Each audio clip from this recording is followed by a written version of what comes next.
Hey guys, Steve again. Okay, I've been working on some Festool today, which is a bit of a change from some of the things I've been showing you lately. But anyway, hang on, I'll just have a sip of my nice fine coffee. I actually do soy lattes now. I've got a cappuccino machine. You don't want to be one, steam. And I've tried soy milk. I actually really like it. And I tried some cow milk the other day. It tastes like a damn freaking end of a cow. Anyway, enough of that. Today, just a little tip that I sort of thought of, which I'm doing for Festool. I was talking to my friend Roy from Get Woodworking, who's a keen woodworking supplier and very knowledgeable man. And as I'm just an amateur, I still am always learning, always can never stop learning ideas and tricks.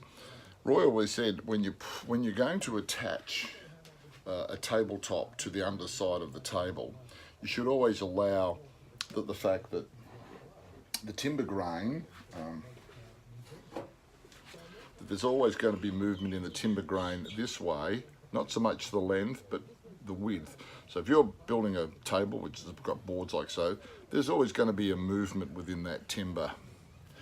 And he said if you just drill holes and screw them underneath, the timber's got nowhere to go when it wants to shrink or expand. It's the opposite of shrink.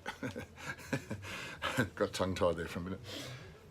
So he said, oh, you just route a slot. And I'm thinking, yeah, but when you want to route something in something small, it's a pain in the bum.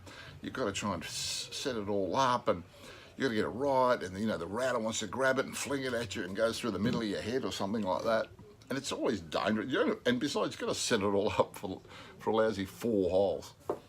Then I thought, I know, I've got the Domino 400. I've got the Domino 400, nobody else has. I got the Domino 500 and I got the Domino 700. And I looked at the 500, but now the 500 is limiting for what I wanted to do. So, this is what I've done. Now, kind of see. So on the other side, it's a 6mm hole, and at the front, it's a 14mm hole, and that 14mm hole goes down 10mm. So that allows now to have and you should always apparently use a flathead screw, because if you use a countersink screw, it gets locked into the countersink. So when that goes into here, when the timber wants to move, it can move freely. As such, it'll be, you can lock it down obviously, but it can move freely. And that was really easy to do with the Domino. And how I did it was, I first of all, we've got to remember, this is for, sorry, not a matter you remember because you don't know what I'm doing. Over here, I've got a tabletop. I'm making a hall table. Just sort of experimenting making some of these hall tables. And this is how I'm going to attach the tabletop, because the tabletop's going to float. So the only point this top is going to be fixed is through these two as such. So, having shown you now what I'm using it for, and depending on the size of what you're doing, because this is a 35mm square, which is just a feature which I forgot.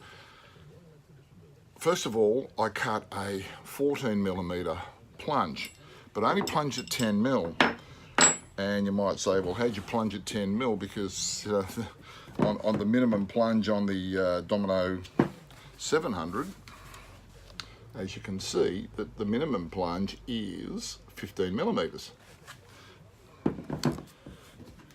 If you put on your Domino, you put this little plastic sleeve and you pop it over there, you can cut that sleeve off to whatever you want. Now that sleeve then, when you push the Domino head on, it's a bit easier on the bench. I'll actually put a cutter in. So I'll just quickly put the cutter in just to sort of show you what I mean. Won't bother tightening it, but I must remember I haven't tightened it. Okay, right, there we go. Now, as you can see when I push that plastic now limits. So you notice the front, look, see how much plunge? Now, I've got that set on 40 millimeters. I can set it on 15 millimeters, 20 millimeters, 70 millimeters, doesn't matter. That plastic is going to stop the plunge. So if I take that plastic out now, I'll get that and I'll take that plastic. Now this plastic will fit also the will also fit the other one, the Domino 500. And you know what? I can't remember if that actually came with this or I just had a bit of plastic hanging around. And I've got a sneaking feeling I just had a bit of plastic hanging around. However, one way you can do it is just use a bit of electrical conduit and just slice it down and make your own. So it's pretty easy. But now, with that gone, now look at the plunge. Plunge is huge. So, by doing that, that created me the 10 millimeter recess. Then, Senca Woodworking make a 6 millimeter cutter for the 700 Domino. Now, the best part about this is, it's actually a 14 millimeter.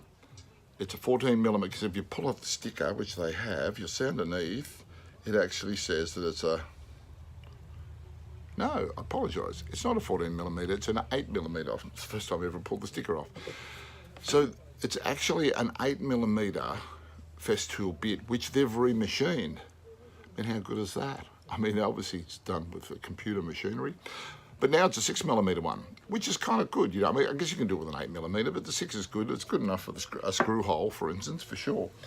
And so therefore, you do first of all the deeper one to 10 mil, using the same inference lines like here.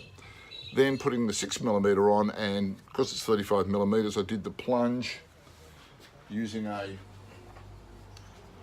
sacrificial board at the back when I set it onto my bench and plunged it in. So you get a nice sort of clean back to it. No, you don't get any breakout. So I set it at 40 millimeters, went through the 35 millimeters, nice and neat. But there, look, that was really, really simple to do. And you get such a beautiful sort of result. That's not even sanded or anything. That's just straight off the machine. So it gives a great. It's great.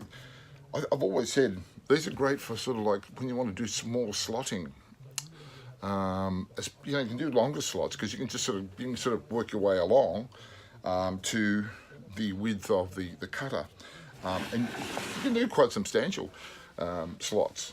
So I find that on a router table or on a router, it's pretty dangerous. I mean, routers are pretty dangerous damn things. You know, I'm not a big fan of routers. I don't like doing anything that's kind of dangerous because I like to keep my fingers and I like to keep my eyes. I like to keep, and I don't want a hunk of wood sticking out of my head going into my wife going, "Yoy, I got a bit of wood stuck in my head." So routers, yeah. So I thought it was a good little tip.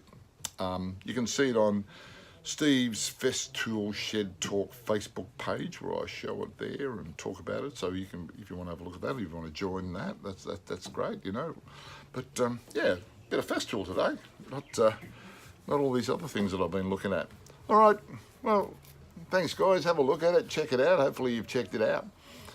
Well, obviously you've checked it out if you've been watching this. Okay, see you guys.